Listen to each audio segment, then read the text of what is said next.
Hey guys, it's the Soil Coffee, and today inside of this Monster Legends video, we're going to be finding out who the best YouTuber monster is. So let's go ahead and get right into it. So in order to find out who the best one is, we're going to be looking through all of the Blossom mythics, as well as all of the Galactic mythics. Of course, only the Galactic and Blossom YouTuber monster mythics. And the reason we aren't going to be looking at any earlier ones is just because they're just not as good, so they won't really be able to compete. Just because of their lower stats and just their less good moves, because they won't have the newer status effects. So yeah, let's just go ahead and start it off with Donnie. This was a Blossom era mythic, and he is an attacker. His traits are hardened, possession immunity, and self-regeneration. He is apparently an F rank. His armor and mask as a relic, which are alright. And his pros are his Sandstorm, which is kind of a weird pro because Sandstorm is not that great. He has anticipation, which is alright. He has a 0 cooldown skill, which is actually pretty good. He has some self buffs. He's got decent power and life stat, and he's got good damage output. But his cons are he relies heavily on raw damage, so he doesn't have that many status effects, which can be a problem. He has a bad trait, which is very true. We just looked at it. It's horrible speed, and all damaging skills are earth, which is not that great against monsters that are good against earth. His best moves are down here. He's only got one moveset that people use, and it's got Fooling Break, which is a Sandstorm single target move. It's got Fooling Wings, which is an AoE Sandstorm, which is actually alright. He's got Can't Trick Me. He's got self double damage and anticipation, which is actually pretty good. And he's got Chest Griefing, which is 60 earth damage with self regen. And that is his 0 cooldown move, which is actually pretty good. It actually does quite a bit of damage. So yeah, I say he's alright. He's not like super horrible, but he's not great either. So now let's go and move on to MrBeast Eco. So this was another Blossom era mythic. He is an attacker or a support. He can work as either one. And his traits are Harden, Freeze Immunity, and Team Life Regeneration, which actually isn't that bad. Definitely not as bad as Donnie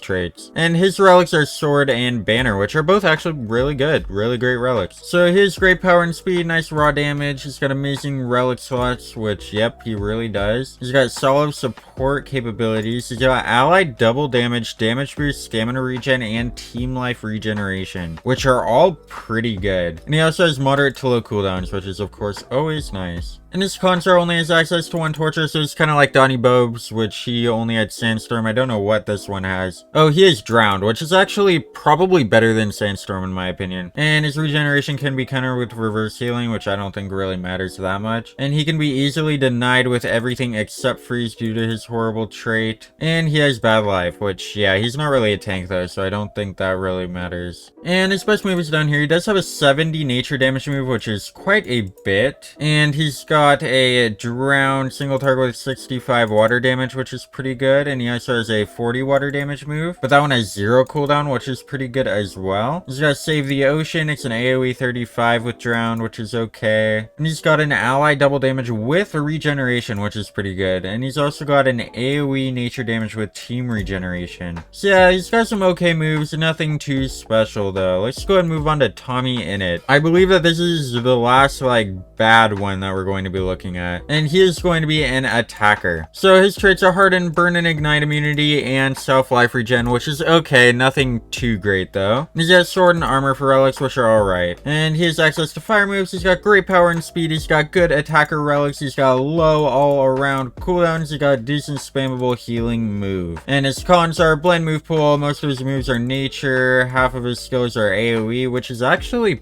pretty good, and he's easily denied. So he's got a 70 nature damage single target move, which is actually pretty great. He's got an AoE daze, which is okay, I guess. He's got an AoE burn. He's got another burn, but I think it's single target. Yeah, but it's extra turn, which is pretty good. And he's got another AoE poison, and he has a self 30% heal with 0 stamina, 0 cooldown, which is pretty good. So yeah, this is an all-around pretty decent monster. Definitely not as bad as the last two. And then we have forgelabs, which is going to be a support support, and this one is actually S tier, so he's going to be very good. And he's got rank 0 hardened, rank 1 energized, and rank 3 team regen, which are all right traits, but that's not really where he shines. And he has essence, which are some of my favorite relics. So yeah, definitely going to be a pretty good monster. So he's got astounding stats. Apparently stats are really good. I'm not really sure what to think about them because I don't know about numbers or anything like that. He's got access to damage boost, double damage, and triple damage, which is of course great. He's got 0 cooldown team heal, which is very good. He's got an amazing move pool. He's got insane relic slots, essence. And he's got good cursing abilities such as AoE 100% damage reduction, poison, and toxins. So yeah, toxins is a new one that the older monsters would not have. His cons are no negative effect removal, but a lot of monsters don't have negative effect removal, so that's okay. Oh, he just doesn't have AoE negative effect removal. He actually does have negative effect removal, which is great. He's a bad trait. He's got a moderate to high cooldowns and stamina costs on best moves, and extremely vulnerable to DOTs because of his lack of negative effect removal. So yeah, he's got this move, which is team double damage, which is